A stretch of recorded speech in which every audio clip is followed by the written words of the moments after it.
The sun god traversed the sky every day, as the Egyptians believed, so Akhenaten travelled through his empire in his golden chariot. Portrayals in the tombs of Akhenaten showed clearly that the king felt himself to be the equal of his god.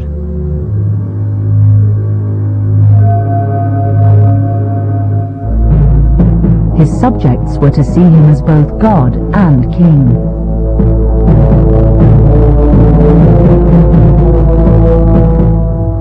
The excursions of the royal family resembled processions of the gods.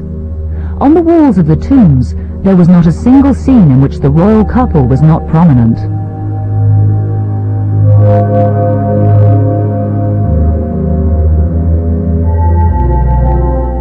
Akhenaten and Nefertiti even expelled the gods of the underworld. Only now did the full extent of the revolution become clear. In Amarna, the afterlife no longer existed. All that counted here was the adoration of the king and the worship of the omnipresent sun god.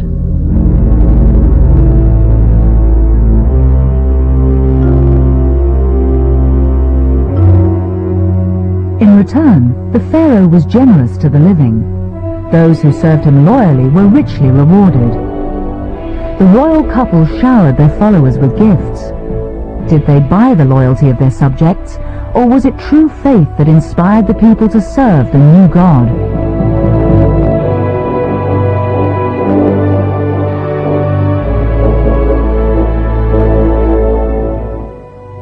The royal household was delighted by its newly acquired wealth.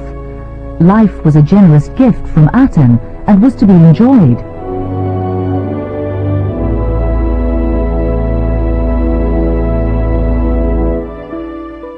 God was to be found in every living creature.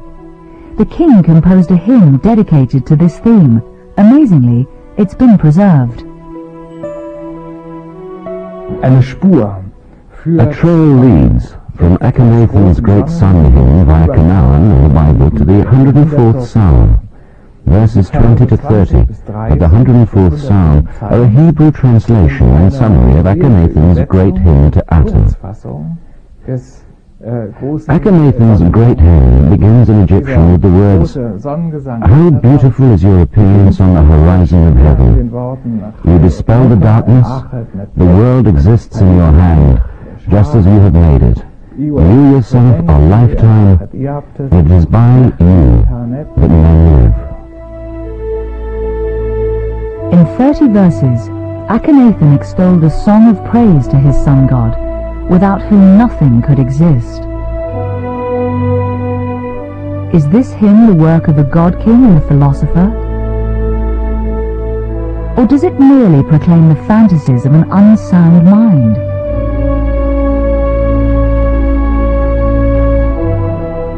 There are two schools of thought. The experts are divided in their verdict on Akhenaten.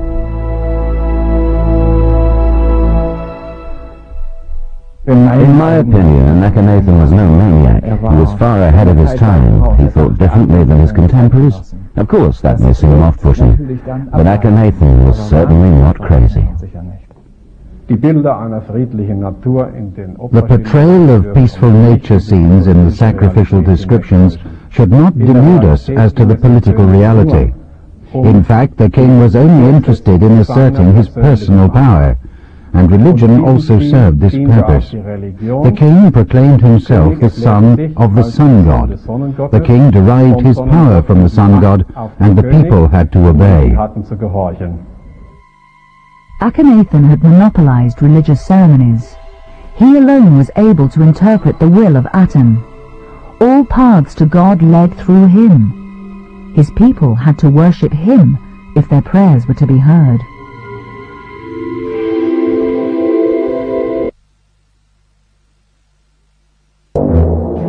But were his people really so compliant?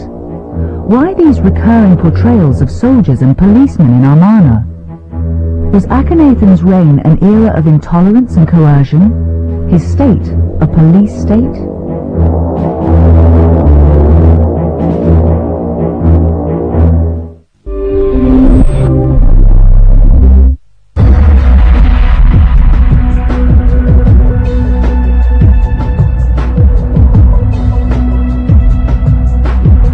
Look inside ancient Egyptian pyramids. Explore dangerous lives. Travel back in time. Venture below the sea and above the planet.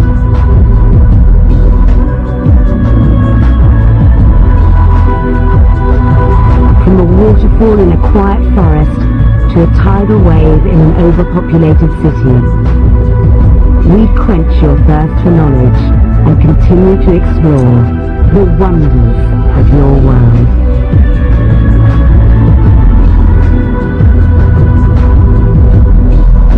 Autumn on Discovery World.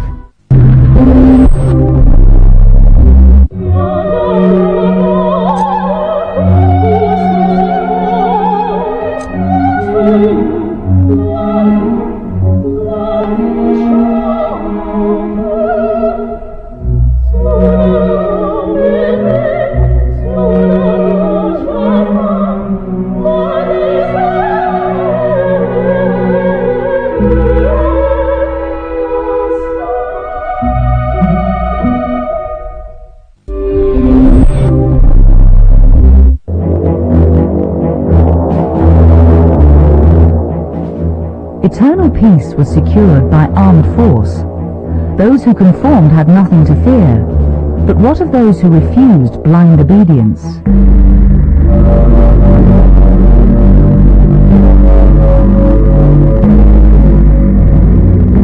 Many of them were unwilling to give up their traditional faith. In the new capital, they still prayed to the old gods.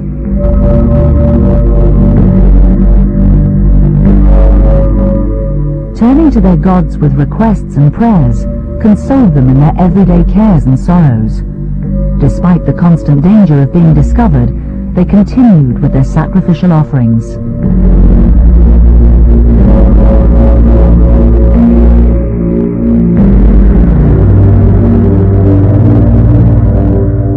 This was proved by a find from the ruins of Amarna.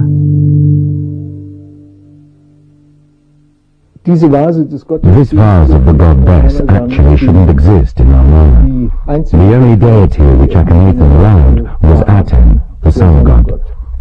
But beside and beneath them, behind closed doors you might say, the population of Amarna continued to worship a number of the old traditional gods. Anything else would have been unacceptable. If an edict from above suddenly decrees that an entire faith which has developed over 1500 years no longer exists, this simply cannot work. Was Akhenaten's regime built on shifting sands? How long could an empire last which was founded on oppression and persecution?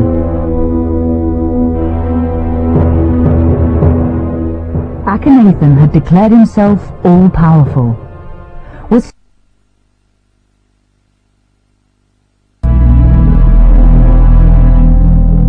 in their songs of praise they chanted, "You are the image of the living Aten." Yet what did his subjects really think? This was surely a matter of no concern to Akhenaten. Lofty and exalted, he demanded to be worshipped, inaccessible, and thus doomed to failure. In the bleak plain of Tel El Amarna, there is now no trace of the 50,000 people who once lived here. The Sun City vanished thousands of years ago.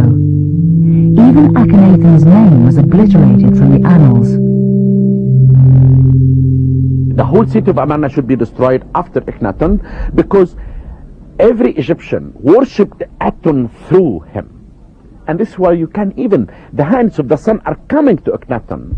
And therefore, it is only Akhenaten who had the connection between Aten and the people.